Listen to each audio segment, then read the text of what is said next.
Stop scrolling, this is the kind of story you'll never forget. Imagine the most feared bully in school putting his hands on a girl everyone thought was weak, silent, and defenseless, but what happened next shook the entire school to its core. Trust me, you won't believe how it ends, so read this until the last word, and don't forget to hit subscribe for more stories like this one. It all began on a rainy Monday morning when Ridgewood High buzzed with the usual chatter of students hustling through the hallways, their shoes squeaking against polished floors and lockers slamming like thunderclaps of teenage chaos, but all that noise seemed to dim whenever Logan Pierce, the notorious school bully, walked by, his tall frame and swaggering gait commanding the kind of attention built on fear rather than respect. Logan wasn't just any bully. He was a master manipulator, a tormentor who knew everyone's weakness and exploited it with surgical precision, and though teachers tried to discipline him, his charm in front of adults and the shadowy influence of his wealthy father always bought him immunity, making him untouchable in the eyes of students who had suffered under his reign for years. But that day, Logan made a decision that would unravel his carefully built empire of intimidation. He set his sights on Emily Cross, the quiet girl who blended so seamlessly into the background that most people forgot she even existed, a girl who carried her books like shields, spoke rarely unless spoken to, and kept her dark brown hair draped like a curtain across her pale face, hiding eyes that carried untold secrets. Logan had mocked Emily before in passing, snide remarks about her thrift store clothes or her habit of sitting alone during lunch, but nothing had prepared him, or anyone, for what would unfold when he cornered her by the lockers just before third period, his hand shooting out to snatch the notebook she clutched like it contained her very life, and with a smirk curling across his lips, he pushed her back against the cold metal, his fingers tightening cruelly around her wrist as he sneered, "What are you hiding in here, little mouse? Love letters? Doodles." The hallway went quiet, students freezing in place, afraid to intervene but too curious to walk away, and in that silence Emily's body stiffened, her eyes, previously always downcast, snapping upward, locking onto Logan's with a gaze so piercing it seemed to slice straight through him. For the first time in his life, Logan felt a ripple of unease crawl across his skin, but arrogance forced him to hold her stare as he mocked, "What, finally found your voice?" Then it happened, so fast no one could process it. Emily's free hand shot out, gripping Logan's wrist with a strength utterly disproportionate to her small frame, and in a single, fluid motion she twisted his arm behind his back, forcing him to drop her notebook and cry out in shock as his knees buckled. The crowd gasped, jaws dropping as the untouchable Logan Pierce was forced face first against the lockers by the very girl he had called weak, and the strangest part was the calmness in Emily's face, her expression almost detached, as though she had rehearsed this moment in her mind 1,000 times.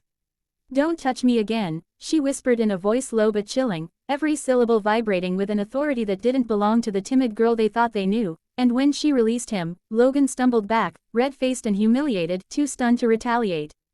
But instead of retreating, instead of swallowing his pride, Logan's fury roared to life. He lunged at her with the recklessness of a cornered predator, yet Emily moved like water, sidestepping with impossible grace before sweeping his leg out from under him, sending him crashing to the floor with a thud that reverberated down the hallway, and whispers exploded in the crowd. "Did you see that? She took him down, Emily Cross. How is this even real?" The teachers who rushed to the scene found a trembling Logan on the floor and Emily standing tall above him. But here was where the story twisted, because what no one knew, not the teachers, not the students, not even Logan, was that Emily Cross was no ordinary shy girl. Beneath her quiet exterior, she was the daughter of a former covert operative, trained since childhood in self-defense, survival, and discipline, skills her widowed mother had drilled into her not for violence but for protection, for Emily's father had died under mysterious circumstances that forced the family into hiding, and Ridgewood High had been chosen as a place where Emily could disappear into anonymity, until Logan forced her hand and awakened a part of herself she had promised never to reveal. That single confrontation set off a chain reaction that transformed the school. Students who once cowered under Logan's dominance began rallying behind Emily, whispering her name like a legend, and Logan, unable to bear the humiliation, plotted his revenge, convincing himself that if he could break Emily in front of everyone, he could reclaim his throne.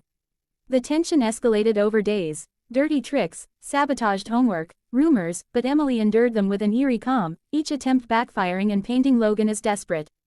Then came the day of the pep rally, when Logan, in a last-ditch effort to reassert control, orchestrated an ambush. As the entire school gathered in the gym, lights blazing and cheerleaders performing, Logan and his crew cornered Emily near the bleachers, cameras ready to record her downfall. But the moment they grabbed her backpack and shoved her to the ground, the atmosphere shifted, because Emily didn't just defend herself, she dismantled them, not with rage but with precise, fluid movements that disarmed every strike, every shove, until Logan himself lay pinned against the hardwood floor, gasping in disbelief as hundreds of students roared with shock and awe, recording videos that would later flood social media with the caption, "The day Logan Pierce fell." Yet even then, Emily leaned close and whispered something no one else heard, words that drained the color from Logan's face. "I know what your father did, and you're not the only one with secrets." That revelation was the deepest twist of all, because Logan's father wasn't just wealthy, he was connected to the very network that had destroyed Emily's family, and now their fates were tangled in ways neither had expected, a collision of past and present that would turn a simple school confrontation into a battle far larger than Ridgewood High. The students saw a bully humbled, the teachers saw a mystery they couldn't explain, but Logan saw something far more terrifying. His own downfall at the hands of the girl he thought was invisible, a girl who was far more dangerous than he could ever imagine, and as the truth unfolded, Ridgewood High would never be the same again.